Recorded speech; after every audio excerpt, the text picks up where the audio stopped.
collision with purpose, in pursuit of purpose.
Greetings, friends of the A Collision with Purpose movement. Welcome to Bridging Generations, Voices of Men in a Changing World. I'm Dr. Laxley Stephenson. This groundbreaking podcast delves into the multifaceted experiences of men across different generations in an era where societal norms and expectations rapidly evolve. This show offers young and older men a unique platform to voice their challenges, triumphs, and perspectives. Foster, one of your co-hosts. Each of these episodes bridge the gap between generations, exploring themes ranging from masculinity and mental health to career dynamics and social media. I'm Xavier Wilcox, also a co-host. By bringing together voices from varied age groups, the show sheds light on the commonalities and differences in the male experience, encouraging open dialogue and mutual learning. So whether it's a teenager grappling with the pressures of social media or a senior reflecting on the changing definitions of manhood, Bridging Generations is committed to uncovering the real stories of men navigating the complexities of a changing world. I'm Juan Marcel, one of your co-hosts and moderators for this wonderful show. Doc, what is going on? Man, what is going on? You know, we had a break last week. We did a replay of that very first episode, and that was an awesome episode to replay, right? It was that was a groundbreaking. Yes. So we did a replay on that last week. Yeah, Augusta, check your vocals. My little clear now. And much better. But I tell you what, something big is happening, and we're going to bring on our CFO, the Collision with Purpose, our co-host on in the spotlight, and she's going to make a major announcement. So let's bring her on stage. Let's give her a drum roll.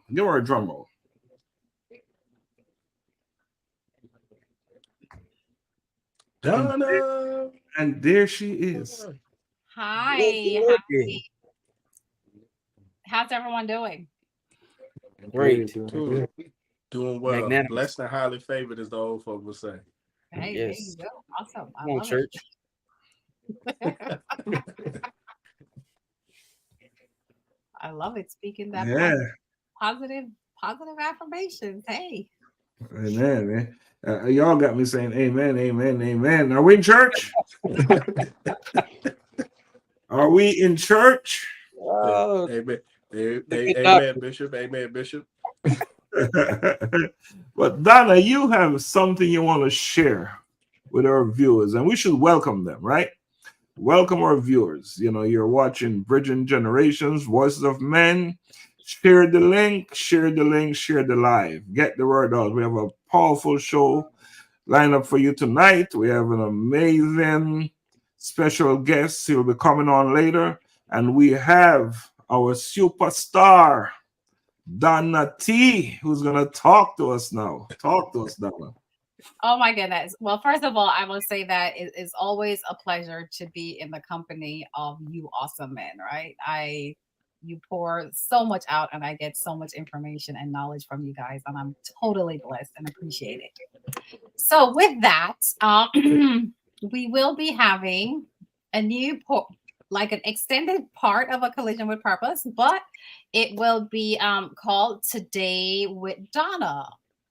And I love it. I love it. Today with Donna. Let's say it the right way. Today with Donna. Donna. I'm with it. I'm with it. Sign me up for some Donna days. I'm with it. All right. Hey, awesome. Sign me up. Not yesterday, but today. Not yesterday, but today, right? Yes. Right. Today. And basically, just we're going to be basically looking at, where we are. How did we get here in our life? Where we are, where you are currently in your life. And how did you get here? And it's just having conversations with everyday individuals. It could be a mechanic, it could be a doctor, it could be someone who's homeless, right? It could be someone who's homeless, someone who's doing just various different aspects of your life, but just having conversations with people about their journey, right? Their journey and how they got to where they are in their current space and current time. And once again, of course, it's always going to be unfiltered conversations that we're having, and hoping that it will empower other people and change other people's perspective on life, even the people who we're having conversations with, kind of like get an insight about what everyday people, what they're going through. And I think for me, it was important to do something like this because if anyone knows me, I am very passionate about individuals who don't have, the homeless, people who can't feed themselves, who can't feed their families. And I see so much of that happening. And I'm seeing more and more where you have individuals who are living in their cars, with their families, individuals who are living on the side of the road. And these are grown people. These are adults. So it's like, what happened in your life to get you to this point, to this place, and how can you probably, maybe a word of encouragement, I don't know, something, resources or something to probably help people to get back on their feet, right? And, even people who are in careers, like I've had conversations with individuals as well who they're in careers and they hate it. It's not their passion. Yeah. But because of family expectations and things of that nature, they had to do it. They had to go through that path. But then here they are as a grown person and they totally hate it. Like, what was your journey? What happened to you along that way? So kind of like, conversations like that. But it's going to be like, like I said, Today with Donna, where we're just having conversations. So it could be anything. I could be in the park. I could be in Jamaica. That's what I could be in Africa. So just providing them with a platform to share their story. Exactly. That's awesome. And for us to learn from their stories. Yes. Just equally as important. How did you get to where you are in your life? What happened? What transpired? Yeah, and so powerful show. Looking forward to that. That's gonna start at the beginning of, we're in what, April, May. April. Donna is gonna kick it off. Beginning of May. Let's listen for more information. More information is coming.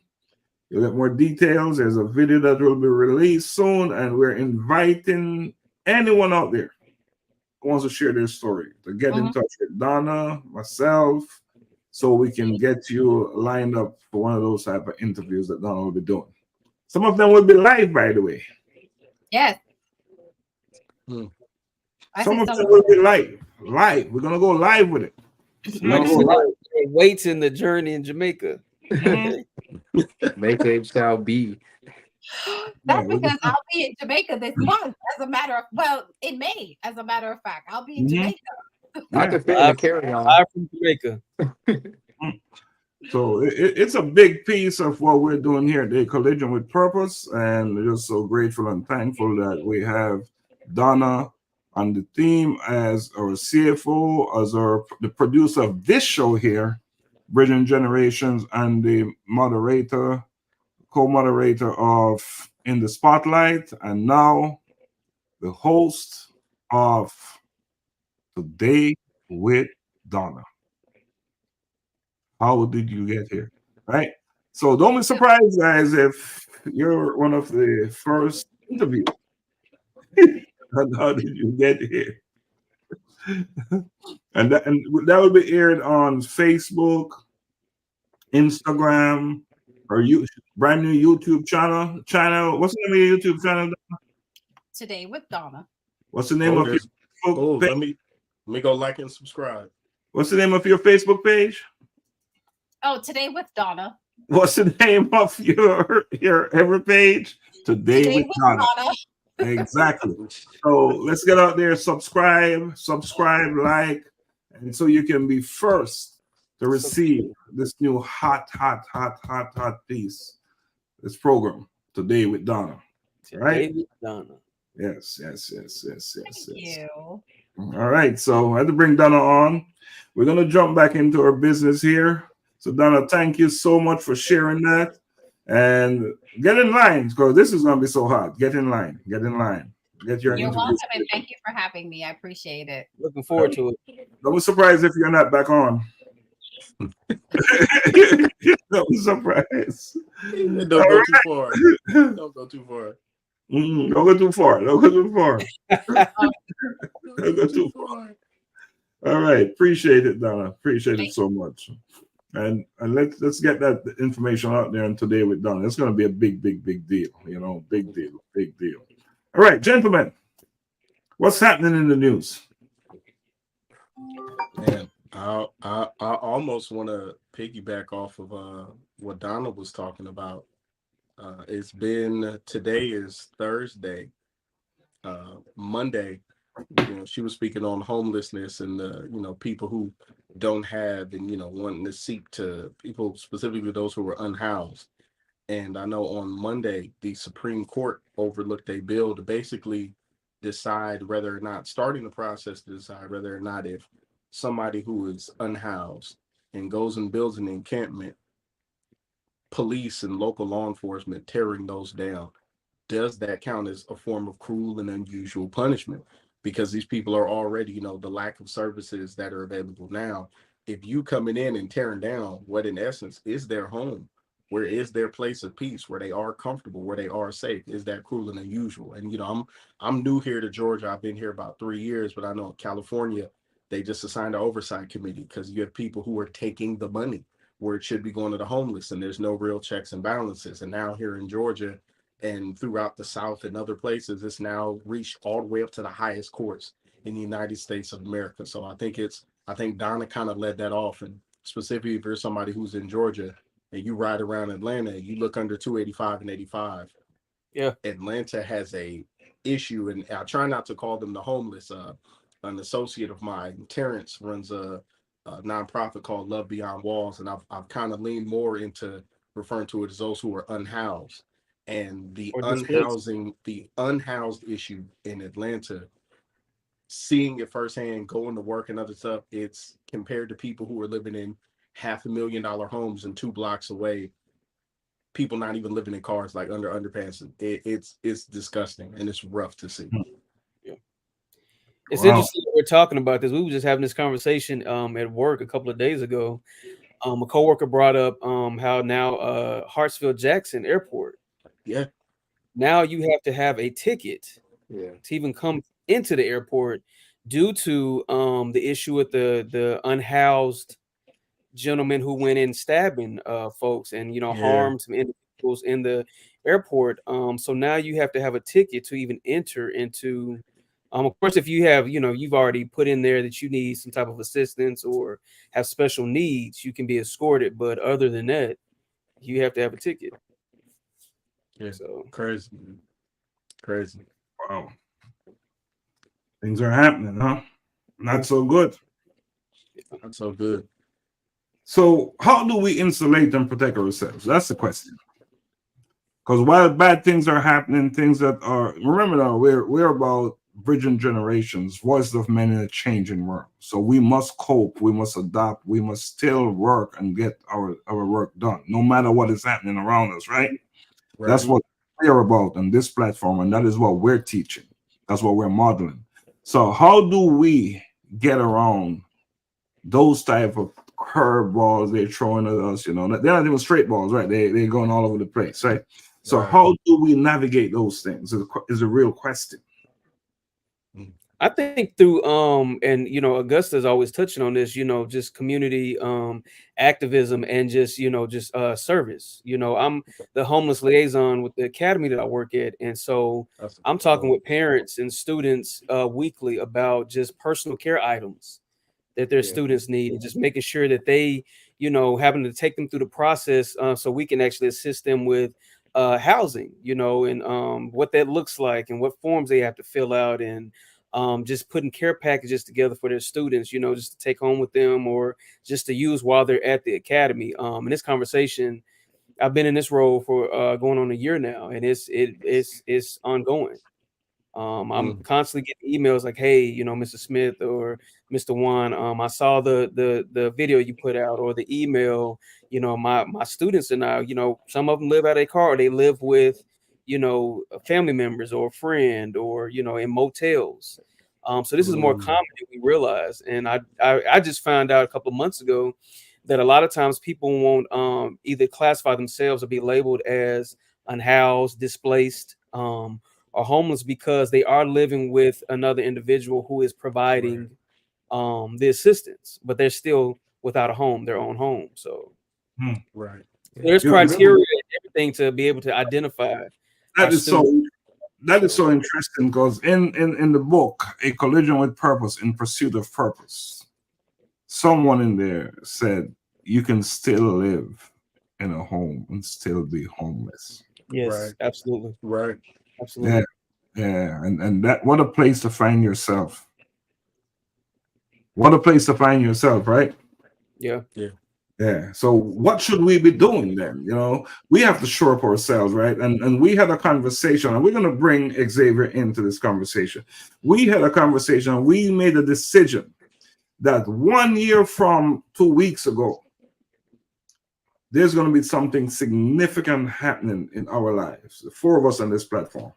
And it won't be just noticeable to us, right? But to everyone who's observing us and seeing us, right? So Xavier, let's piggyback on that and talk to us about your piece, what you're going to be working on, how are we going to just look at Xavier and say, man, I just love what he's doing. So I'm in the process of kind of getting towards leading a mentoring program. I'm trying to get being like a Juan and Augusta and Dr. Stephenson. I'm still young now, but can't rent a bus or anything. But I want to, within this year, I want to gear myself to where I feel like I'm a mentor. Now, I know some people look at me as a mentor, but I personally am like, why are you looking up at me? Like, if you knew what I just did 10 minutes ago, you wouldn't want to be my mentee or anything like that. But I want to get in a more comfortable state within myself, which kind of ties in with my my goal for the what's the word I'm looking for? My commitment. Yeah, that's the word. My commitment with focusing in on myself so that I can better understand why I do things that I do, why the teenage mind is like that, and where I was at the time, so I can better relate to mentees that are going to be around me, and just so I can knowingly give the advice that I want to give.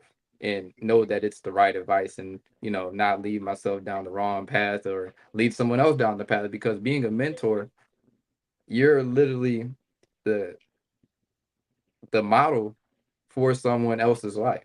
And if you are looked at as a mentor and you're not in the right state, or not saying I'm not in the right state or anything, but like if I'm not comfortable with being someone's model, how is that going to affect their life? And so I'm just been kind of battling with that, but I'm working on getting towards that and focusing with my commitment, getting better self knowledge. I know my worth. I know my worth for sure, but knowing who I am and why I am who I am. But yeah. So, I have something for you, and we're going to get that to you. And maybe you already have it, but we have a book called Unearthing You, your guide to personal growth, right? And self-discovery. So we need to make sure we get that book to you. And I think you should make a serious commitment to go through it from top to bottom, from side to side, all of it. Not once, not two times, but many times. And I think that this particular guide will really assist you and serve us as well, because as you're growing, we're growing too, right? Because you're part of this thing, and your growth is going to contribute to our growth over here, right, gentlemen? Yep, Yeah. absolutely. So this is not a one-man walk or a one-man talk. We're in this together. All right, so we need to get that to you, Xavier, and we need to get you in it. And we're going to ask you questions. So it's not going to be. We're going to hold you accountable. Okay. Accountability is a big piece of what we do here on this platform. It's a big piece, right? And we just have a comment here that it requires a there you go. Awesome stuff. Maybe we need to get him on the program, Ryan on the program. Yeah, you gotta bring Ryan on. If I was, let Ryan know. I mean, I'm not Jamaican, man, but I know Ryan was running for office over there, and Ryan is a very solid brother. That would have been somebody who I would have casted my vote for, if I were living over there. But yeah, man, I know next time he runs for office, man, if you're watching this back in Jamaica, vote for my brother Ryan, man. Right, whatever he's running for office, he's a man of the people. He's genuinely committed to wanting to see his country change, man. So vote for Ryan if you get a chance, man. Drop that ballot. Congratulations, man. I wasn't aware. That's major. Congratulations, Ryan. Awesome. So, Augusta, let's talk about not just your commitment, but what your life is going to be like today. My thing that I really wanted it's continued service. And I know a lot of times I said, over the next year, what I really want is to see a definite structural change from when people see me and my family, and not just including, my fiance and my children, but all of my family. I kind of really want to put myself in a position to carry a mantle that I've seen in my family that's kind of been dropped, where a lot of us are distant. I see you often and hear you often, I think every weekend you do like a call with your cousins. And I was like, that's amazing that after all of these years, y'all still have that bond and that camaraderie. And I think it's important that all of you have elected to carry that mantle of maintaining that relationship. And I've seen in my family, a lot of people kind of the distance and the growth and people move. So I said, I really want to almost kind of pick up where I saw my aunt, who kind of, she wasn't necessarily the matriarch of the family, but she was the one who kept everyone together, those open contacts, planning of reunions. And it seems small, like a goal like that, it doesn't necessarily, or not small, but on par. But to me, because I know charity starts in the home, because I know the mentorship and the teaching and the growth, like it doesn't matter how much I do it outside if I can't do it and it's ineffective within my own family. So I wanted to carry that same service and that pride and that stick-to-itiveness to helping and building a community within the community of my own bloodline. Yeah. So, one of those things is we haven't, the long short of it, we haven't had a legitimate like family reunion in my family, which is odd because people are passing away. I remind my fiance all the time, I said, your family is very young. I'm like, obviously you have tons of relatives in like their 40s and 50s. I'm like, I have surviving great uncles and aunts that are in their late 90s. I grew up with all of my first cousins' children because they're all in their late 50s and early 60s. I was like, it's different. So I said, I want to be able to bring that camaraderie back and then pass that love and that service and that community and that family bond to the next generation. All right. Bring it on, bring it on, bring it on. Build to the next generation, right? Juan, talk to me, talk to us, talk to our viewers. Yeah, it's interesting what Xavier, all of us actually, but what Xavier touched on, that's actually what I've been working on for a couple of months now. Something I've been doing for years, but I sat down, I was like, you know what, it's time to take it, as a mentor of mine used to jokingly say, another further. So I think it's just time to just go a little further with this mentorship program and just really writing it out. As Augusta often says, writing the vision and making it plain. And so came up with a title. Of course, I'm with that whole you thing. Like my company is Improve You. It's always about you. And so this will be becoming you. So and the short of that would be you. So we've been working on a logo and just writing it out. So I'm just working on like just writing out what this is going to look like.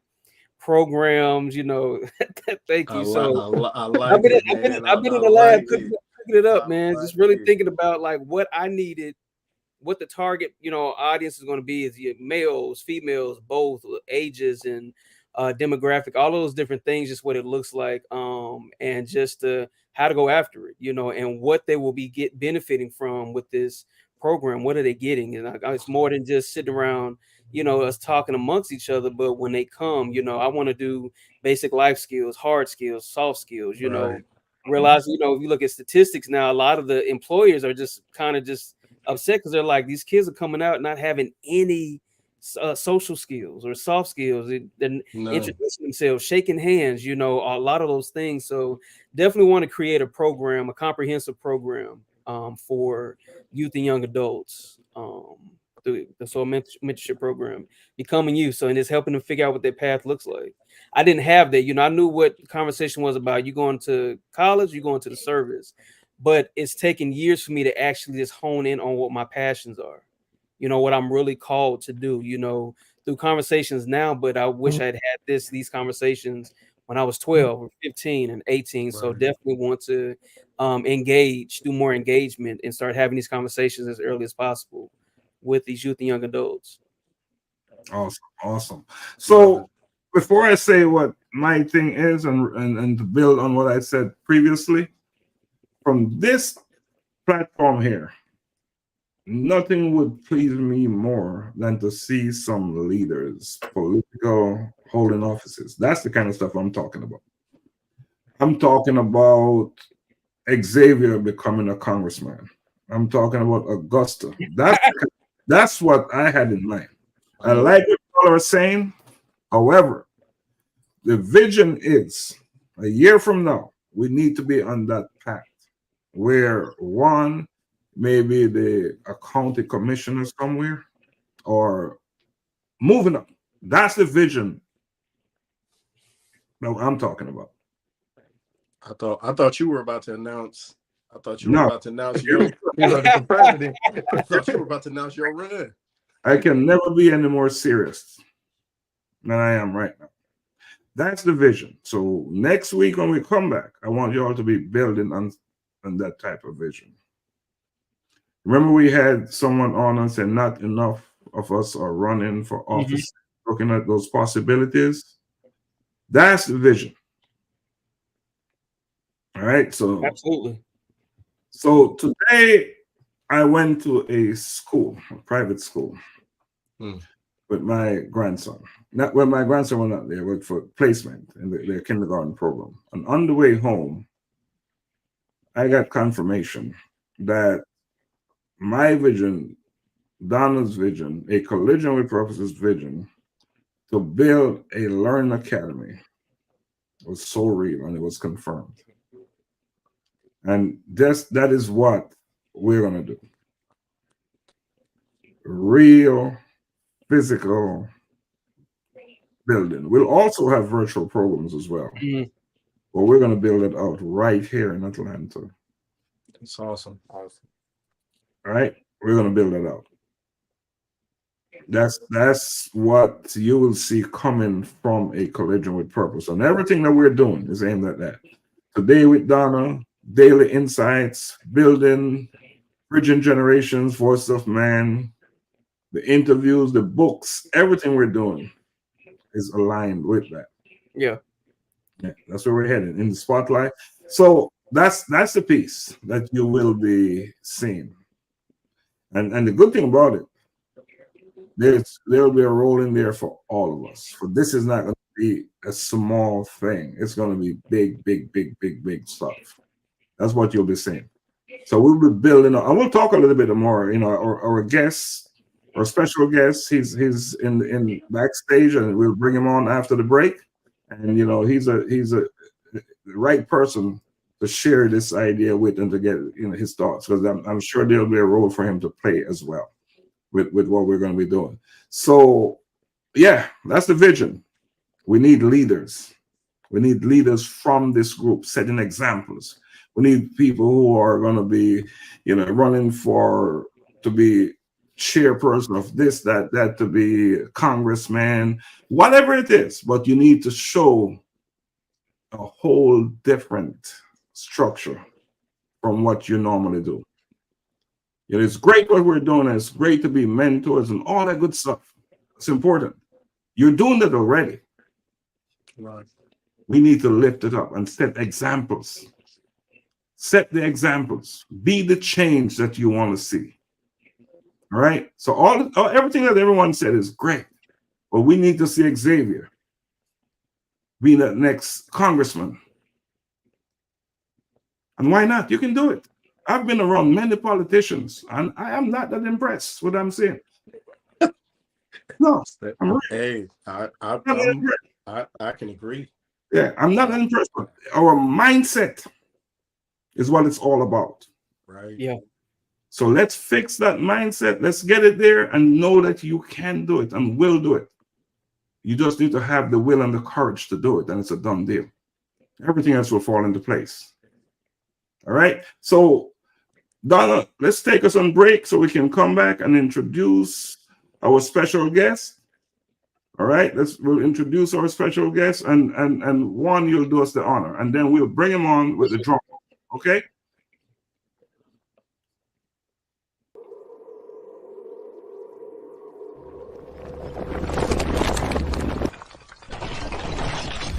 A collision with purpose. In pursuit of purpose.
right, welcome back. Welcome back. We're bridging generations, voices of men in a changing world. And we have a special guest coming on tonight, and we're just going to cut it up with him. First, he will come on, he'll share his story. But before we do that, we want to bring him on in grand style. So, Juan, can you do the honor of introducing our guest? And let's give him the drum roll, the bridging generations drum roll, okay? Oh, absolutely, absolutely. So, to our guests and our audience, so we have the privilege and honor of talking with Mr. Robert Alexander. He is a retired IT professional. He's done a lot in project management, IT design, pre-sales engineering, and just pretty much course development. He's now working in areas of volunteer roles such as portal training, giving talks on fraud protection. And we all could benefit from conversations about fraud protection, right? And fraud prevention, and staying in your home as you get older. And he also spends most of his time inviting volunteers into leadership. So he's doing a lot in his community through Toastmasters. He runs a Toastmasters, and it's a great platform that everybody can benefit from. So without further ado, our guest, can we welcome Mr. Rob Alexander to the stage? Here he is. Brother Rob. All right, I see the drum roll. Let's give him another drum roll while he's on. Let's give him another one. Double. Boom. Okay, bam. Well, Bam. That's what we're talking about. All right. Thank you for the honor, right? To say, I'm feeling the drums. I'm feeling the beat. Yes. Welcome. Welcome, Rob. It's a pleasure having you on. No problem. Man, you know, it's an interesting way how we met, right? Yes. When you were doing you're honoring various people who you were thought had done things in the community. One of those people said, "Hey, I was her mentor." That was Lloyd Chambers. And so she invited me to come. And so while there, I heard about some of the things that you were doing, in particular in Africa, building indoor plumbing and things of that nature. And so we didn't really have a chance to talk that day. But I said, hey, I wanted to maybe catch up with you and find out more about what you were doing and how I can get involved. And likewise, we've had several conversations since then. And because of that, I said, well, maybe there's still some opportunities going forth. So we're just chatting, still trying to figure out where I can fit in, if I can fit in, how I can fit in, but definitely enjoy the opportunity to come on this platform. Awesome. Rob, if you can you share with our viewers, tell us about Rob. Who's Rob? We did say a few things. One did share some things in the bio, but bring us up to date. Who's Rob? Well, I'm a widower. I lost my wife probably about a year and a half, almost 2 years ago. I'm mainly a volunteer. And I volunteer with a men's organization. I volunteer with AARP. I volunteer with my church. I volunteer in my Toastmasters club, and volunteer in my family. We have a family reunion. We've been doing this for 55 years. And so we planning on having a major celebration in August. So that's really, I can say, about the crux of it. I have 2 kids, several grandkids, and yes, and my relationship with them, I'm not as great as I wanted to be, but I wanted to be even better than what it is now. So I've actually do have conversations with both my kids and grandkids. And so I know I'm on the right road far as that is concerned. Awesome. Gentlemen, just open it up to if you have questions for Robert. I know you do. You've seen his bio. Just dig into the bio, ask him specific questions about what you're seeing there. He's done a lot. In seeing everything, and I know I can learn your part when I read the portion on Toastmasters, because I tell a lot of people, and Juan led up to it, it is a very important organization. Like, how did you, because you seem so fluent with your speaking, you seem like this is your thing. Like, this is my lane, this is my avenue. How did you come to find Toastmasters, and what role do you play in it? Well, how I came to find this role of find Toastmasters in general is I had to give a presentation to like a department head. And this was when I was very new in my career. And I bombed. And I was and I says, oh, I have to do better than this.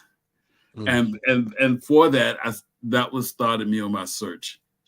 Because hey, I knew that that is not the way I want to be perceived. Everybody else, I won't say were fluent, but they were able to tell their story. But for me, it was like I got, marbles in my mouth. It was like and starting to sweat. I mean, I was like, let me sit down. I really was like that. It was that bad for sure. That for sure. And since then, I'm at the highest level of Toastmasters. They call a distinguished Toastmaster, and so I've actually achieved that award, and which means I've actually been a variety of different levels. In the club level, I've been everything. I've been president and vice president of education and membership and sergeant at arms. But also in the district level, I been an area governor. I've been a club coach, club mentor, some other things of that nature too. Oh, wow. That's awesome. Oh, he's done it. And earlier we had a conversation about Toastmaster, right? And who was it that said that they're going to be joining Toastmaster or get involved? Was it you, Juan? Yes. Right? You were going to get involved with Toastmaster. And it's interesting. It's through my involvement with Toastmaster that I met Lois Chambers, who is Rob is our mentor, and that's how we actually connected. So you see how the connection work. Well, what I really appreciate about what Rob is saying, to say that it didn't work, I need to make improvements. Yes. What a powerful statement. Too many of us out there are not willing to admit that they didn't get it right. And if you're not willing to admit that you're off, how can you become better, right? You wrong? Yeah, and one thing I want to say is, and no matter what level that you achieve, even if you're an entrepreneur, you should always have a coach. Absolutely. You should have a coach, whether or not you're just starting out. If you're just starting out, writing programs, designing computers or computer interfaces or whatever else it may be, that you should have a coach who'll say, just to pass it by, am I working this right? And there's different aspects. One is just the technical aspects of doing the job, but the other aspects of that is the emotional intelligence aspect. Hey, if someone comes at you, quote unquote, wrong, how do you deal with that situation? In this day and age, we hear the term microaggression. How do you deal with someone that put down? What do you do then? How do you deal with it? How does that really impact you? First of all, how do you interact with the other person and let the other person know, hey, that's not going to play here.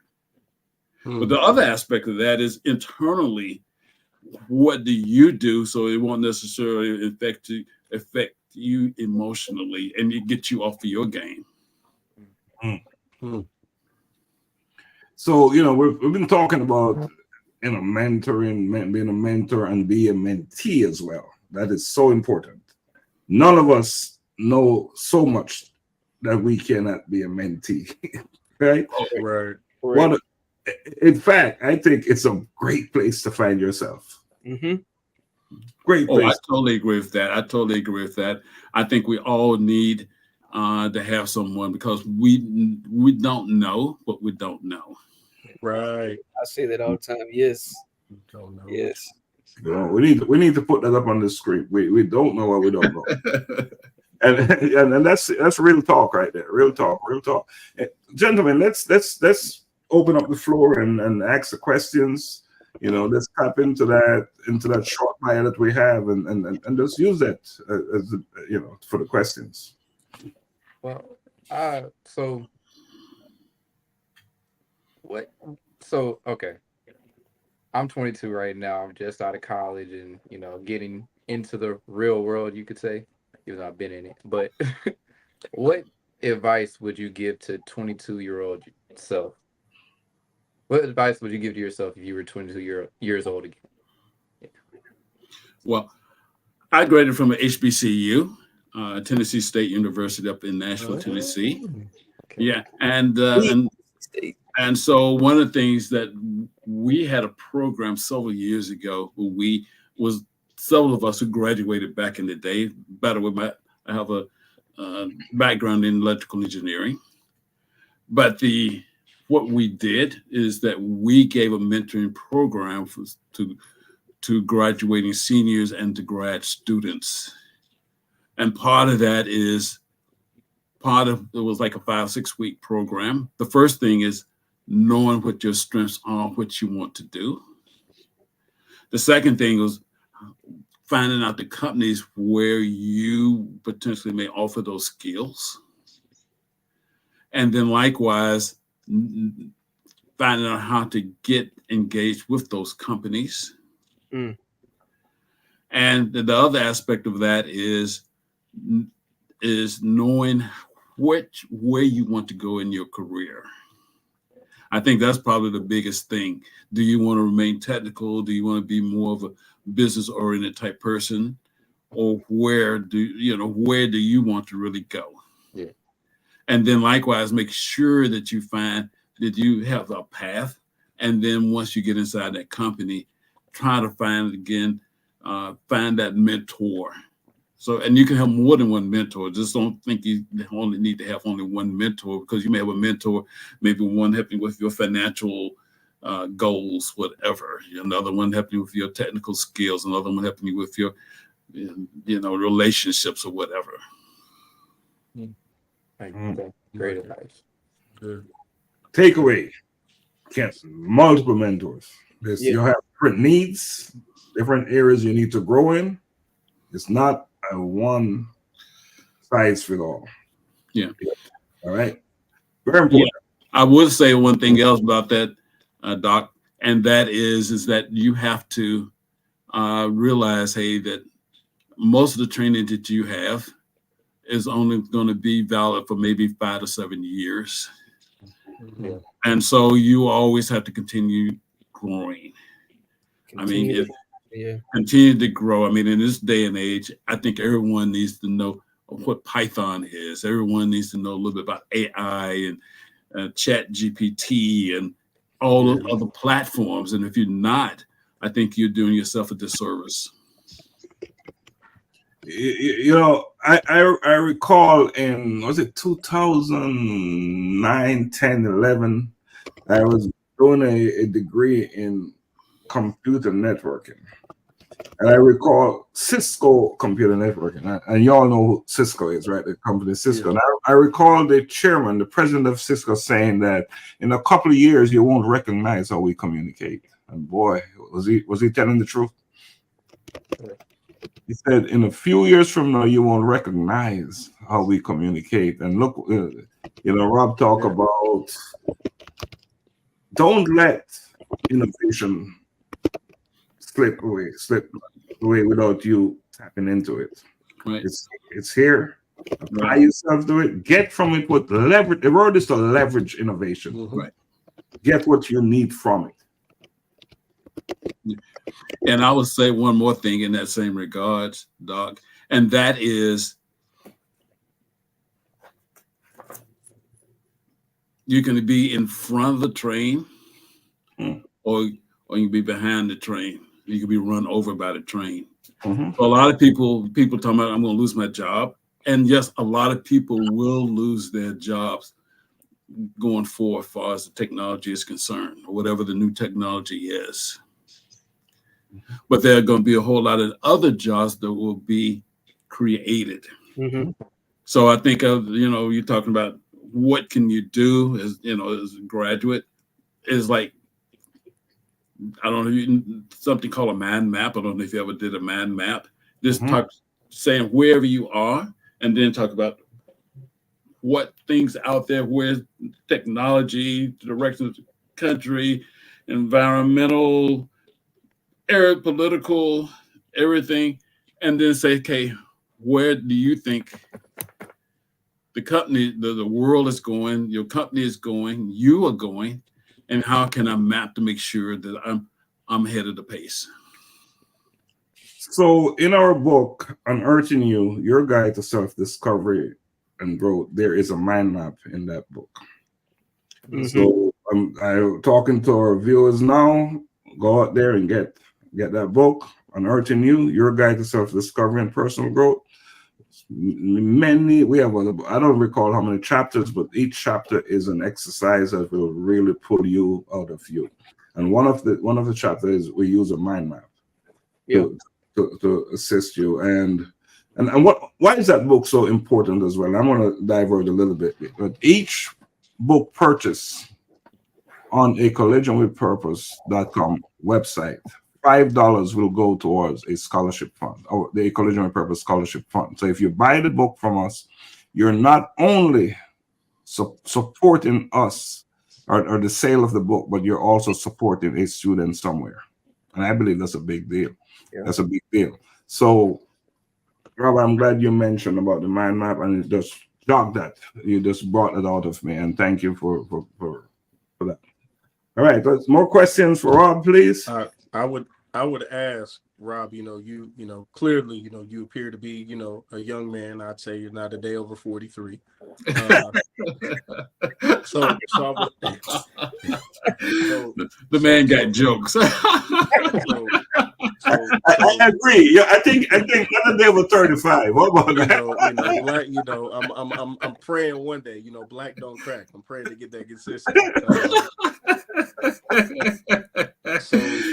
But the question I would ask, so like this year, my father will be 74 years old, and he's one of those people who constantly, gotta work after, starting to work at 12, 13 years old. I'm like, you've been working 60 years of your life, like, just relax. And even in retirement, he's like, well, I want to find work. And I'm like, you're trading your body, like, you don't have to do this.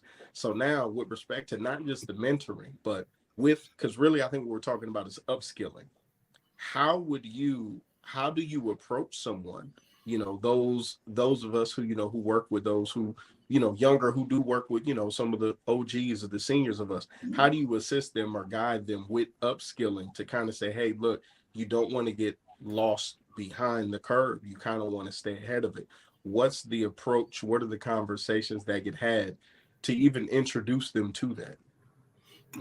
Well, first of all, I want to say congratulations to your dad, who still wants to take care of himself.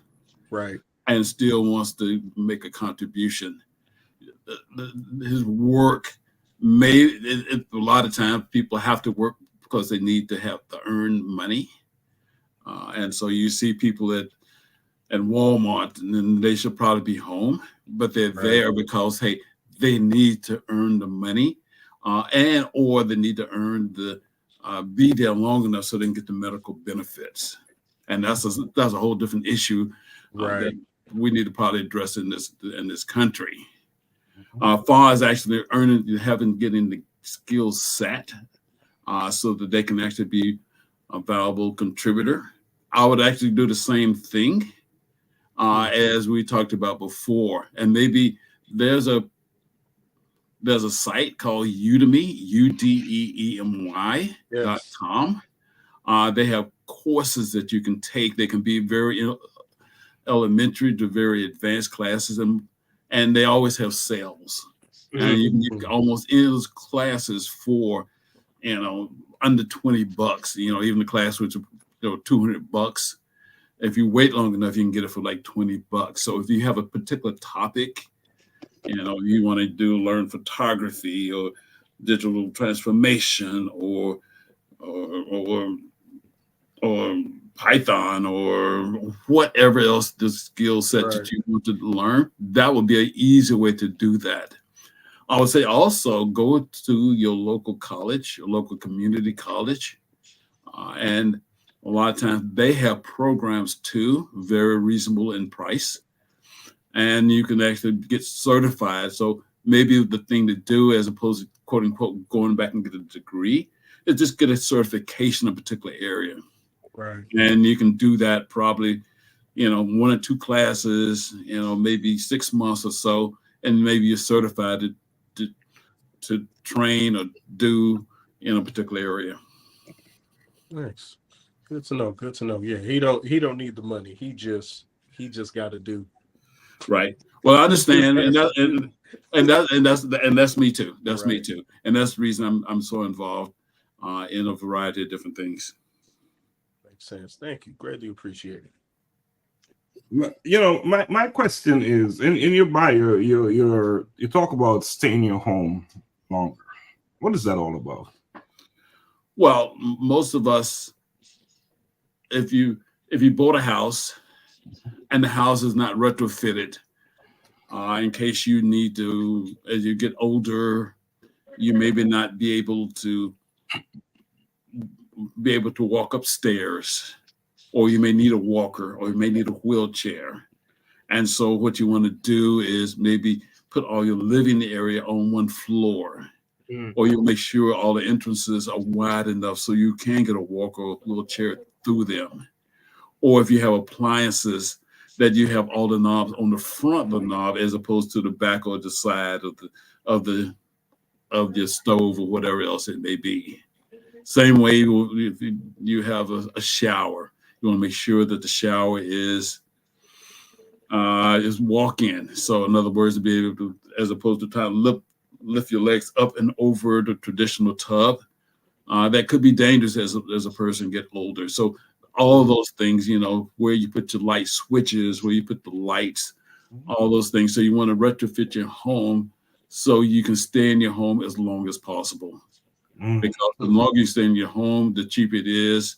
And for most people, actually a better quality of care or living, being able to stay in their home as opposed to going to a nursing home or something like that, assisted living facility.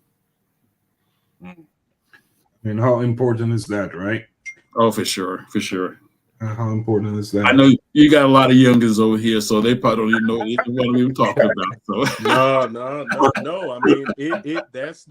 I mean, realistically, that makes a lot of sense because despite us being young, like I said, the prayer is to get there. The victory is in. I see the salt and pepper on you and Doc, and I tell people, my father. You don't see any pepper on me. All the salt. There is no pepper. It's all salt. But no, that's salt.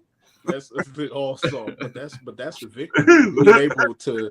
Being able to make it to that point, not just do it, but still be able to be in a space like this and take the wealth of knowledge that you've accrued over the years and give it away freely. That's the victory, So we're all ears because I'm thinking, like, I'm not thinking super that far ahead, but I'll remember this conversation. I need to retrofit this tub so I can make sure. Right. And that's the thing is, if you start it, and you don't have to do it all in one fell swoop. But I mean, if you start early enough, then you won't necessarily have to spend $50,000, $100,000 to retrofit your home. Yeah. Right. So not just trying to move, like, considering ourselves, getting older, but even just taking in this tool kit that we're getting from, Mr. Alexander, just learning these things, because our parents, will be getting older, and then some of us still have grandparents. My grandmother will be 84 this year. And so she's being assisted, by my mom and her siblings. So this is good information to have. Just their whole retrofit. That's my first time hearing it. So to take that into consideration and learn it now, to be able to apply it when the time is necessary, or to start doing it now and build up to it, so you're not doing it all at once. Well, let me give a shout out to AARP, and so go to aarp.org/homefit, HOMEFIT, and then you'll see a lot of different pamphlets and things like this that you can download, and you can see, what things you can do. Some of them are very cheap, like putting tape on your, if you have on your floors. I mean, on your carpets, so they won't be a hazard for slipping. Those type of the small things like that. You know, you can buy a tape for $10 or whatever. Well, gentlemen, we're going to take a quick break, but we'll stay on screen. We'll stay on screen. And as most of you know who are watching us and listening to us, A Collision with Purpose is going to Kenya in September. And our producer and CFO of A Collision with Purpose and everything, and host of In the Spotlight, she's going to address us and say something. So I'm going to play a video while we're on screen. So let's just listen to her carefully, all right? Last year, I had the opportunity to travel on a mission trip to Africa, specifically the country of Kenya. If it was not for your donations and you supporting me on this trip, the many initiatives that was successful would not have been possible. So for that, I greatly appreciate you and I thank you very much. However, from my experience on this trip, which was life-changing for me, in such a way that a charge was placed on my heart to go back to Kenya. My experience brought me face to face with the everyday challenges that people face. Families not being able to feed their children, not send their children to school, and not being able to supply just basic hygiene needs for their children. Yes, the needs are vastly great and challenging, and it's difficult to meet them all. But with that said, I am returning to Kenya once again in September of 2024 with Hope and Destiny Foundation in Kenya. We will be having our Reaching Out, Reaching Up community outreach initiative. This initiative, once again, it will help with providing sanitary towels for the girls, school supplies, and even a clothing drive, along with food items for the community. And once again, I am asking you to help us to achieve our goals. This year, Reaching Out, Reaching Up will allow us to begin working on building and creating sustainable opportunities for the communities. So with that, I leave you with one act of kindness may change a person's life forever. One life, one village, one town, one county, one country. At a time, we will help the less fortunate to help themselves. And so once again, I thank you for your support.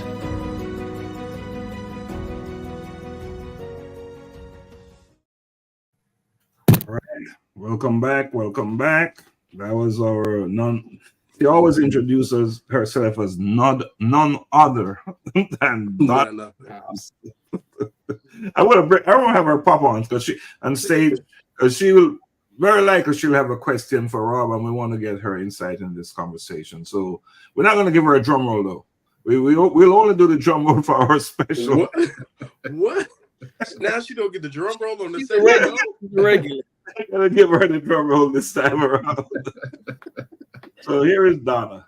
Oh my goodness. Hello, Mr. Alexander. Welcome. Hello, how you doing? I am great. Thank you.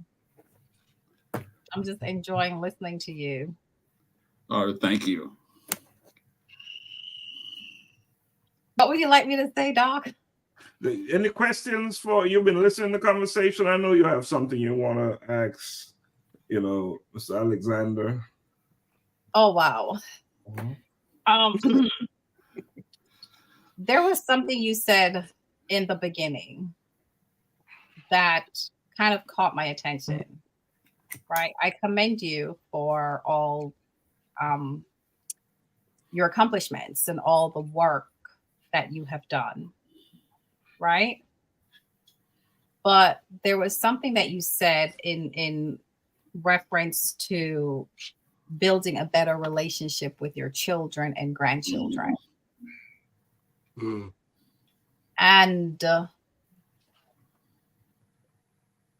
was there like a time where you were so focused on all this work that you were doing that at some point did you miss out on time, that quality time? And how would, and what advice would you give someone who is, we're focused on working, right, and building our community, and not necessarily seeing the dynamics of what's happening in our home? I think that's a very valid point of where, yes, a person could be so focused on working. And I know that as a project manager, as a project engineer back in the day, I was traveling. I would get up, go to the Atlanta airport almost every Monday. First flight out Monday morning, fly to wherever it needs to go. And I'll come back either Thursday night or sometime Friday. And I'll be home just long enough to change out my clothes, do whatever task, pay a few bills, and then I start the whole thing again on Monday. I know I was able to take my kids with me on a couple of trips, but was that enough? Don't know for sure. But I do think, I think you have to actually go ahead and try to make sure that you be involved with your kids. I do know for my youngest son, I know that I left him here. He was actually 16. And so he was a good kid, but more or less from 16 to probably the time he graduated from high school, I would say he more or less raised himself. Mm-hmm. The truth be told. And so I think I had to reestablishing a lot of that relationship again, for sure. Mm. That's deep. Powerful. Good stuff. Thank you for answering that. And to recognize the gap. You recognize the gap. I'm sure that requires some serious self-reflection. Yes. Mm-hmm. Hey, folks, if you're listening, introspection, self-reflection, just powerful. They're not just concepts. They're real life stuff. So don't be afraid to take a look within and understand who you are. Because just like Rob did, he clearly recognized that there's some opportunities missed. And here he is now, and has made that a priority at this stage of his life. So that's huge. That's huge. Right. Big takeaway. I love it, specifically, how we started this month, and a lot of we were gearing it towards fatherhood. Him even bringing that up, and that perspective, that ownership of knowing, like, I missed this, like, to even be able to do that. Like, at what point did that hit you? Was it in the moment, or was it years later? Because I speak from it as a father of many, as a father of many, but my older children live out of state. So even maintaining that connection, like, I'm thankful that they engage with their sister, and like it's seamless to them. But I've learned, even through divorce, I'm like, it's not the kids, it's really the adults are the problem. Right. But even in that, when did you realize it, or was it immediate, or years down the road where you like, okay, I zigged when I should have zagged. I messed up there. I think I want to back up a second and say that my dad never told me he loved me. I was a grown man. I probably was in my 40s before. And actually, I had to tell him I loved him first before he could even tell me that he loved me at all. And so I think the reason I'm telling you that part is because I think at least I did know enough to say, okay, I tell my kids I love them even when they were kids. and I appreciate them. I love them. Thank you for being my son. That type of thing. As far as the answer your direct question, I believe it was later on where I said, because I thought he's okay, but now looking back over, so it was not immediate. So I think that was some time where I could say, hey, should have, even though he was quote unquote mature for his age and took care of himself, that type of thing. What did he miss out? What conversations should we have had as a father-son? Because that is a time where, you as a young man, you're trying to learn how to date, you're driving your car, you get in all type of social situations, and how do you handle yourself out there in the world? And don't know if we really had all those conversations that if I had to do it all over again, I probably would have now. That's good. Thank you for that. Thank you. And I really appreciate your honesty, because we need to be honest with ourselves, right? It's candid. We need to look in that mirror and just face ourselves head on, don't we? Oh yeah. Yeah, we need to. We whatever it is that we're wearing that is clouding our vision, we need to just lose that thing, just lose it in a hurry, so we can see where we probably didn't get it as we should have. And I really appreciate that, Rob. You've really made the argument that we need to hear tonight. Because, we're talking about building legacy. We've been talking about building legacy. We've been talking about our role as Black men. Yep. Right. Not just men, but as Black men, because we're all Black on this platform. And our role. And many of us, not just here, did not get the opportunity to hear from our father, right? And get the direction and the examples, right? So we need to now be the ones who are setting that right. One, I think this is a great opportunity for you to jump in, because you're a man of experience. As young as you are, and I can say you're young, right? With all this what do you call it? What you said, salt? Salt. Yeah, all the salt. But I will just kind of jump on what Doc said. I commend you to even be able to recognize that something needed to change. I love the saying that goes, nothing changes if nothing changes, and so to take that role, because I'll speak personally, and I share my story all the time, but it's a challenge at times when being the child, right, or the son, and you are aware of the things that you need or you want, but you don't quite know how to communicate that to your father. And then when you do, because of, like you talked about, the estrangement between your dad and your granddad, he doesn't really have the tools or know how to communicate the way you would need him to. So then you're trying to figure out what manhood should look and feel and sound like, because you don't really have that example in front of you, even though you're watching your father from a distance. From my experience, oftentimes what I would try to bring that to his attention, it would come off offensive. I can imagine sometimes it's kind of hard as a parent to hear your child say, you didn't do it right, I didn't appreciate this, or you could have done better. So oftentimes I would see, him get defensive. But I commend you for being able to recognize it, and you take the initiative, because it's not always so. It's not always the parent who decides to turn it around.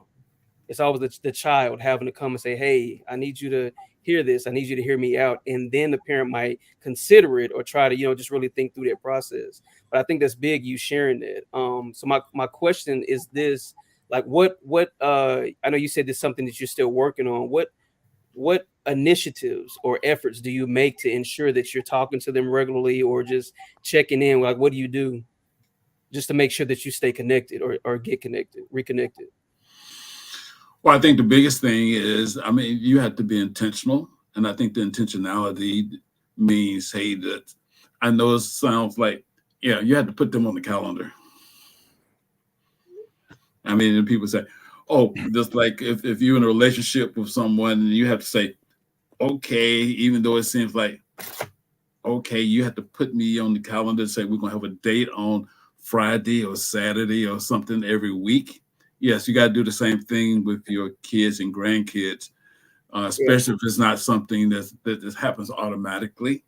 And to say, I'm going to call them at least once a week or once or whatever it is for you. And just say, okay, Saturday morning, I'm going to call the grandkid or my kid or something like that. So I think that's the first thing. And the second thing is you have to make yourself available.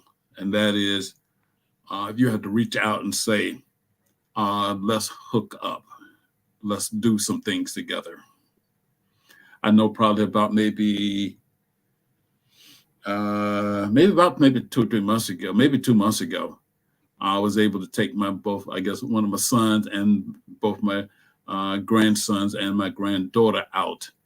We all went out and we did like putt putt golf or whatever it was. It was putt putt golf. So, but that was orchestrating that event to make it happen. Yeah. And then once we got it in motion, someone else took it over. And so, but it was, I was the one to say, hey, we have to do something. Mm. Wow. How, if I can ask this, how important is it? Well, I would say it is. How important is it to have, I guess that, because Augusta often talks about this healthy relationship that he has with his dad, his father, right? How important is that to have a connection with your dad, or to hear from your dad, to be able to stay connected and talk to and communicate? How important is that? Young men, young women, just anybody. It doesn't have to be a child. It can be from child to adulthood. Like, how important is that connection, that attachment? Well, I think as Black men, I think a reason we have a lot of, and this is my personal belief, I have no statistics, but I believe a lot of reasons a lot of Black men, young Black men are in trouble with the law, and and really are not part of our society, is because they don't have a connection. They don't have the guidance. They don't have the support. Mm-hmm. And they are really more or less, they're using only their peers as their support system, their guidance system, and whatever else. And they don't have any these gray-haired guys or Black and salt and pepper guys to give them any thoughts, or say, hey, maybe you could do this something a little bit different this way. Just maybe, right? Just maybe. Just maybe. And I know we have our Xavier. I think this is a great opportunity for you to jump in this conversation. Yeah, I mean, I'm just soaking everything in. I always get lost in the podcast and everything with this, but powerful for you to even attempt to tell your dad that you loved him first, especially at the age that you said that, because anybody could have just, said, to heck with it, I'm not going to do it. They're at a certain age, he's at a certain age, and right. Bad habits are not always easy to fix, and sometimes it's easier to just keep the bad habits, and I commend you for doing that. But what was going through your head when, like, your dad actually said, I love you back? Like, what could you explain the emotion that you were feeling when that happened, or go into detail with that? Yeah, he didn't tell me right then when I told him he loved me. It took a while. In fact, I didn't even I was not expecting anything back. It wasn't like, I love you back too, son, anything like that. It was like maybe 3 months, 6 months, or maybe I don't even know exactly when it actually happened. And by the way, since someone told me I was only 43 now, so that was only like 3 years ago.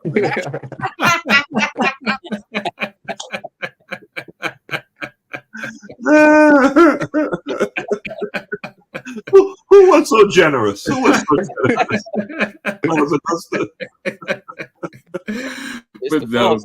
But on a serious note, It wasn't that immediate, and when it actually happened, I was shocked, and I was elated. So I was shocked. It's like getting blown up with a feather. That's how I was. Like, so it came out of nowhere. It's okay. He knocked you out. Huh? He floored you. Knocked me out with a feather. So let me ask this, just to, what did it do for you to tell your dad that? Not to hear that from him, but when you make the decision to tell him, what did it do for you when you released it, when you said it? Well, I think part of what it did for me was it was because we had several conversations during that time. So it gave me a chance to learn how to be more authentic. And it gave me a chance to learn how to be more vulnerable. And I think as Black men, we need to, one of the things is we keep a lot of things inside of us. And so, but for me, it was just a chance to say, hey, what I really was feeling at that point in time. You talk about keeping things in, and just want to jump in here with my experience going to Africa, right? Talk about vulnerability and being authentic. It is next. It's almost like a sin for a man in Kenya to show any sign of weakness. Mm-hmm. It's a major. I'm okay. I'm good, even when they're falling apart. And especially if they're going to show that weakness to the person they spend the most of their time with, their wife. Yeah. Can you imagine living in a place, not necessarily in Africa, but in that space where you can show your authentic self and be you? So you have it all bottled up. Can you imagine that explosion when it comes out? And that came to me as Rob talk about being authentic and just show that you have feelings, right? And how difficult it is for Black men in this country. Yeah. So maybe we got it from our ancestors in Africa. Right. Could be. I do know that one thing, and that is the only feeling that we are allowed to show, with gusto, is anger. Yeah. So we're able to say, you touched me, you did something, whatever. And so we'll take a slight and we'll blow up over some slight, which really is not really should be even worth the while. Yeah. But we're not able to show that, hey, I'm hurt, I'm sad, I'm lonely, I'm frustrated, I love, I care, I appreciate all those other types of feelings. Yeah. We're not able to show or tell that. It's interesting. I remember when we had that discussion, Doc, and he was talking about when you asked him that question about not being able to be vulnerable, in his culture. And I think we go through the same cycles and same patterns here. What came to mind, I don't know how many, even our audience, have heard the song "Mask Off." My future. Which yeah. My future is my future. It's one of my. Honestly, it's one of my favorite songs. I'm a person that falls in love with music based on the lyrics and and all of that. But long short of it, Future talks about it's called "Mask Off," and he's talking about Percocets, Molly, just drugs and stuff that he takes. And the song is pretty much about not being able just to be myself, so I have to put a mask on. In my culture, in my family, in the industry, I can't be vulnerable. I can't look soft, so I got to put the mask back on. But if I put the mask on, then I find myself taking these Percocets, taking these Mollies, taking these drugs to self-medicate just to get myself through. So you know what? Let me take the mask off. So it's like that struggle. We're trying to find that place, that healthy place, if it exists, of just like you said, being authentic. Not, even in your own household or your own family or your own community and culture, right? Trying to find the assurance or the reassurance that it's okay to just be you, man. Black man, you are enough. Black man, you are That okay. is, yeah. It's okay to just be you. You don't have to put the mask on. What, That what song is when we were talking about that. what a display of strength when you can own those things about you, right? When you can say, I am hurting, I'm in pain, right? So, again, I just want to remind our viewers that we're bridging generations, voices of men in a changing world. And aren't we living in a changing world, right? And our special guest today is Mr. Robert Alexander. We call him Rob. Don't you all just go out there and call him Rob, right? It's Mr. Alex. It's like you don't know him. You don't know him. You don't know me like that. You can call me Rob. You can That call salt me and Rob. pepper came with a price. That salt and pepper You came can call with me a price. Rob. Let's call him Rob. Anyway, so that was supposed to be a lame joke, right? So we're talking to Rob, and of course, loads of experience, loads of knowledge. He's been there, he's lived it, and he's sharing with us. And man, aren't we getting some nuggets from him, right? Aren't we? So Donna, what else do you want to ask Mr. Alexander? Rob. And by the way, what I want to say is this conversation is not, I don't want to necessarily say, oh, I have all the answers or whatever else, but I like the way the conversation is becoming more free-flowing. And so that it's not just Rob have the answers, because I may not have the answers or whatever. I will tell you my life experiences and my thoughts and what my beliefs are. But yes, so I think we all can participate in this discussion here.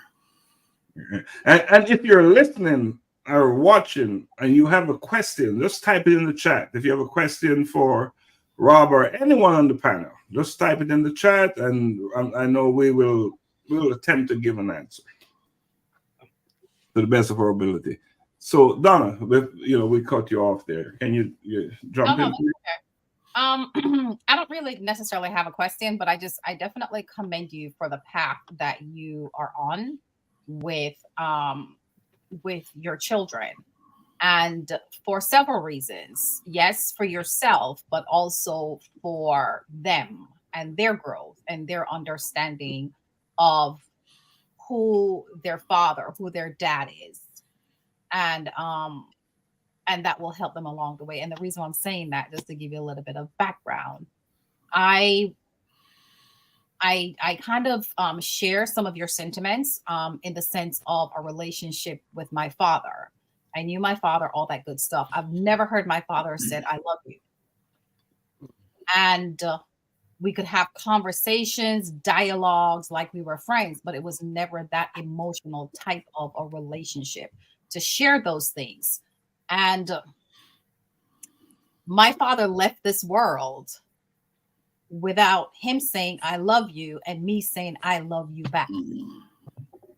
And I think in the end, I knew that he did because of how he transitioned, right? The way he transitioned and all that good stuff. At that point, I realized that he did and he was not able to. And it goes back to like exactly what you were saying, Mr. Alexander, is I had to come to realize the way he was raised, he never got that. And because he didn't get that, he didn't know how to pass that down. Mm-hmm. And so it took maturity, of course, to be able to realize that and to understand that and to be able to forgive and to come to terms with that. However, I am happy that you are in that place where you guys are able to build that, because I think one of the hardest things in life is when your parent have worked hard, you leave all these things behind, but the relationships that you leave behind are damaged, because then the people who are left behind have to deal with that, whatever it is, right? So definitely commend you for that. Yeah, absolutely. Absolutely. And that was just a statement, not a question. Thank you for that, Donna, because what you just said is not unique. It's your experience, but I'll venture to guess that there's so many of folks viewing this broadcast or will watch it on the replay or at some point that would share the same sentiments. Yeah. Not unique. It's unfortunate, but it's not unique. And I believe one of the reasons why we have this platform is to try our best to not have that repeat in our lives. Right. Yeah. We are here to share our story and with the hope. It is our intent that someone will be out there hearing and say, I am going to course correction. I'm going to make sure that is not my story. Yeah. And that's the part of, well, that's one of the reasons why we have this rare platform here. Yeah, I like to use the word, you use the phrase, let's break the cycle. Absolutely. Let's do something new. Mm-hmm. Don't have to continue to doing the same thing that mama and daddy did to us, and that we can do something different with our kids, our family, our siblings, whoever, and then not necessarily just with your kids, but also with your siblings and your friends or whatever. Absolutely. What was the first program for the first month? What was the title of our the topic? When we from this month or from First month we launched this program. shedding shackles. And that is one of the shackles. Yeah. Breaking cycles and changing things. And that's exactly what Rob said. He used different words, but that's exactly what we're doing. Whatever it is that is holding us back, that is keeping us trapped and locked in, it is our responsibility. We are now the leaders in our family, in our community, in our life. Take charge of that, and we must act accordingly as leaders. Yes. And that's what we're doing here in this platform. And that's why we will say, Rob, that whatever you're sharing with us, it is so much in alignment with what we believe on this platform. Well, and you're just saying exactly what we like to hear, and what is promoting our message with a collision with purpose. For our message with a collision with purpose is to empower people, no matter where they are in this world. It's a global movement, and it's all about lifting each other up. Yeah. And that's what our platform is about, right, gentlemen? And Donna? Lifting as we climb. True. So powerful stuff. We're coming close. Oh wow. There's so much to talk about, so much more to talk about. The one thing I would like is to get a commitment from Rob that he will come back on and have another conversation with us. Sure. And the thing is, we started out one way and ended up another. So who knows if I come back, where we'll end up again. So it'd be my pleasure to come back. And that's the beauty in it all, right? We're flowing, and we're following the conversation because it's so important. But wherever it's taking us to a good place, isn't it? So, oh yeah, I definitely agree, and I like the fact that I didn't, and I'm just like speaking from my own personal experiences and speaking from my heart. But but the fact is that you said, hey, that I'm in alignment with a lot of things that you believe and what you stated and some of the programs that you had in the past. So that really is like, okay, maybe I should keep on doing the thing, because again, as I mentioned, I don't have all the answers, and I'm still trying to figure out the best way to do things. Aren't we all? Amen. Aren't we all? The moment you believe you got it is the moment you lost it. The moment you believe you're it, it's the moment you lost it, right? So we're at the point now where we have a thing what we call closing arguments, and we'll go around the room. We call this bonfire here. So who wants to go first for their closing argument? Can we get a volunteer? Oh man, I'll go. From out of this conversation, just it is possible. You know, it is possible. Brother Rob here has showed you, you know, with work, with diligence, you know, you never know too much. Just continue to work. I'll quote a great philosopher who can show you what can be achieved from food stamps to a whole nother domain. Out of the bottom, I'm the living proof. Ain't compromising. End up in $1 million coop. Anything is possible and achievable if you put forth the work and the effort. That's Juan's favorite rapper. That's a quote from Future. So yeah, but it's the quote is the quote lines up with having the ability to look down from the standpoint of victory from where you started and working your way up. So it's achievable. Put your mind to it. Find your purpose. Just go to work, man. You got brothers like Rob here who are wealth of information who can help you along the way. I truly second that. Everything you said. All right, thank you, Augusta. Who we gonna do next? Xavier, you look like you're ready to jump in. Dive it. All right. But yeah, there was a lot of powerful quotes and sayings that went on in this episode for today. But what really stuck out to me the most was you don't know what you don't know. And to further go on with that, once you know what you know now, you got to do something about it to fix it and break the cycles to keep it going. So you got to always, like as Mr. Rob said, you always have to have mentors. You have to keep growing and keep with the consistent change, because just because you broke that one cycle doesn't mean there's other cycles down the line going on and on that you still need to fix. It's an ongoing process, but just stay true to it, persevere through everything that you have, and it's going to work out. A process indeed, right? Yeah. And we should be so thankful that it is. Yeah. We should be grateful that it is a process, right? Because it's through that process that we truly grow and become just a little bit better day by day. Right. So who's gonna go next? I can jump in there. So just thinking about everything we talked about earlier, the song that came to mind was I always tell people my life's a musical, but the song that came to mind was Man in the Mirror. He said, I'm talking to the man in the mirror. I'm asking him to change his ways. And no message could have been any clearer. You know, if you want to make a change, a world a better place, take a look at yourself and make the change. And I think that's just the common theme just from this conversation, that it's possible. Change is possible. But nothing changes if nothing changes, you know. So do your work, you know, make it. I think from all of this, even listening to Mr. Alexander, it was having to make the conscious decision to break the cycles, right? So I think it's just time to make that decision to do something different and do the work.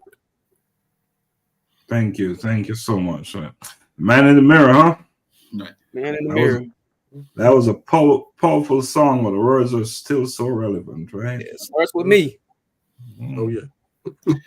Yeah, I can jump in next, and I can say that I know this is a form of giving back, but I also received in the process of giving back.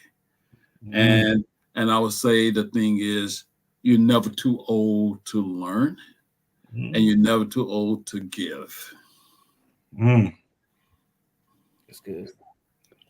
That's so profound, right? That's nice. We always hear people say you're never too old to learn. But not often do they say you're too old to give. Too old to give. Yeah. We need to, that needs to be documented somewhere. Donna. My parting words to our audience and everyone here is that I charge you to go out and look at your loved one today and tell them, I love you. Tomorrow is promised to no one. Amen. Yeah. And in alignment with what Donna is saying, something happened in my circle recently. And of course, I can't call names, but too often we're looking out to find an opportunity to help and to do some good. And that's great. Nothing is wrong with that. But we must also focus on those close to us, real near. And I say close to, I don't mean relatives, but living within the same proximity as you are. Because a lot of times we have friends and family members who are truly hurting and need us, but we're not focused there. We're focused on doing something elsewhere. I know we're doing a lot of work in Africa, in Jamaica, in Bulgaria, and in France and other places. But I'm here to say tonight that I learned a valuable lesson that right here in Atlanta, in Loganville, where I live, there's so much work. We need to focus on people, our friends here, because they also need us as we need them. We need them. So I'm saying that not just to us on the platform. Wherever you're going to view this broadcast from, whether it's live or the replay, pay attention to your neighbors. Check on them.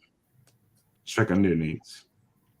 They need more likely than not, they need you. And it could be just a hug, a word, or whatever. Reach out to them, connect with them, talk to people in the house that you live in. Yeah, and I want to close by saying, you know, as one of the more senior person, I don't want to say old, one more senior person on this chat.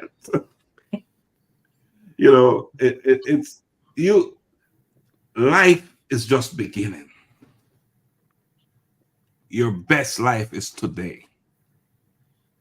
The very moment that you're occupying, this is your best life. Seek to do the most that you can do today. Whatever you did in the past was great, but guess what? You have so much more you can do today. And it's always going to be today, because tomorrow will be today. So focus on today. Focus on what you have within you to give today. And your life will be better for it. And not just that, if you will be building a community that will serve those that come after you and follow you. And that's the essence, the true essence of what we call purpose personified. It's to live your purpose in such a way that it's not only just benefiting you, but it's benefiting others. More specifically, your community. And that's what it's all about. That's what we're all about here on this platform. And in general, a collision with purpose is to lift, empower, and show each other what we can show them so that they too can realize what their true purpose is in life. So I am going to say good night to our viewers. Donna, can you take us out with some nice music or something? And let me say before we go, I did not say this. I want to say thank you to Rob for joining us today and for sharing with us. And all that you shared is well received. Absolutely. Amen. I know you say you don't know everything, and we know you don't, but what you shared was a lot and enough. Yes. Sometimes you don't take that one little thing, and you share more than one little thing for someone to effect change in another person. And you did just that tonight, and that's all we expect. And you gave it to us in true form, in the most authentic way that you can give it. So we're grateful and thankful and just humbled to have you on. And we'll be talking. All right. We'll be talking. We have much to talk about. All right. All right. So Donna, can you take us out, please? All righty. Blessings from Jamaica. This is Sheila Topstar. Tonight I will be performing one of my latest singles entitled Far. Yeah. Now, this song is a reflection of my life. However, I believe that this song can also be a reflection of your life. Enjoy. Far me I come from, I me know where me I go. Far me I come from, I me know where me I go. Me see the aim, me I navigate to success. Working smart, no rest. Me I see the progress. want to achieve, so me give it my best. Me I do my thing now, watch no one else. Some of them must be up thought they were my friends. Smile with me, but I meet them against them. Want to set up my life and my journey end. You know me I am far, but as a winner me no know about failure. Have to make it big, have to make it major. Stacking up the currency paper. Far me I come from, I me know where me I go. Far me I come from, I me know where me I go. Now last me way now, cause me know where me I go. Far me I come from, I me know where me I go. Me know me I go, cause me know me I come from. Where me I come from, dark like dungeon. Some say me not go nowhere, that's my assumption. But mine I kill them, so them brain function. Far me I come from, and I turn back. Overcome me struggles, me no want it come back. Judas them a fight me, Mortal Kombat. Them full up of jealousy and judge, I no love that. You know me I aim for top star, God never fear no danger. Have to make it big, have to make it major. Stacking up the currency paper. Far me I come from, and me know where me I go. Far me I come from, and me know where me I go. Now last me way now, cause me know where me I go. Far me I come from, and me know where me I go. Learn a lot along the way. Sorry if my mark a dog them bite anyways. Me know the pain me get betrayed. Me conquer emotion, use a spit and pave the way. Calm me mind and relax. Me nah go worry, ja a guide nah fear. Them set the good, we set the bait and the traps. Trying to get me in a trouble with the cops still. You know me I am far, born as a winner, me don't know about failure. Have to make it big, have to make it major. Stacking up your currency paper. Far me I come from.